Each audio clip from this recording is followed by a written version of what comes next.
মানে আমাদের পেটস হচ্ছে আমাদের বাচ্চা। এটা অনেকে হয়তো বা হাসাহাসি করবে, কমেন্ট সেকশনে অনেক আবল তাবল কথাও শুনতে হয় আমাদের। কুকুর বিড়ালদের বার্থডেও সেলিব্রেট করি আমাদের এখানে, বার্থডে কেকস বানানো হয়, ট্রিটস বানানো হয়। শুধু যদি নখ কাটাতে চায় সেক্ষেত্রে 500 টাকা। অনেকে কোয়েশ্চেন করে মানুষ না খেয়ে থাকে, কুকুর বিড়ালের এত কেন কাহিনী? আপনার নিজের যদি পেটস না থাকে আপনি কোনো সময় এটার প্রতি ইন্টারেস্টেড হবেন না।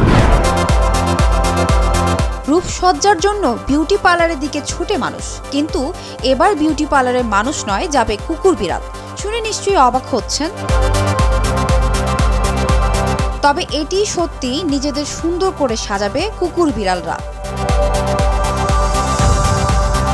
এমনই ব্যতিক্রমী এক পার্লারে দেখা মিলেছে রাজধানীর বনানীতে, যেখানে মনের মতো করে সাজানো হচ্ছে এসব পোষা প্রাণীদের। শুধু সাজগোজই নয়, এসব প্রাণীর থাকার জন্য রয়েছে আবাসিক হোটেলও। এটা এমন একটা সার্ভিস বা লাইন আমি বলবো, যেটা হচ্ছে আপনার নিজের যদি পেটস না থাকে আপনি কোনো সময় এটার প্রতি ইন্টারেস্টেড হবেন না। That is the normal way. So আমারও হচ্ছে ডগস আছে ছোটবেলার থেকেই। মানে I was born in to a house যেখানে কুকুর ছিল সারা জীবনই।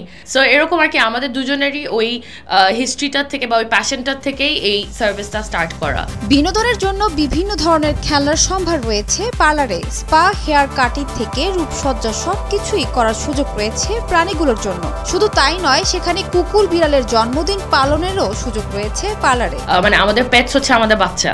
এটা অনেকে হয়তো বা হাসাহাসি করবে, কমেন্ট সেকশনে অনেক আবল তাবল কথাও শুনতে হয় আমাদের। বাট ওগুলা মানে ওগুলা বাদে আসলে ওরা তো আমাদের বাচ্চা, এবং ওদের টেক কেয়ার করা হচ্ছে আমাদের most biggest priority in life.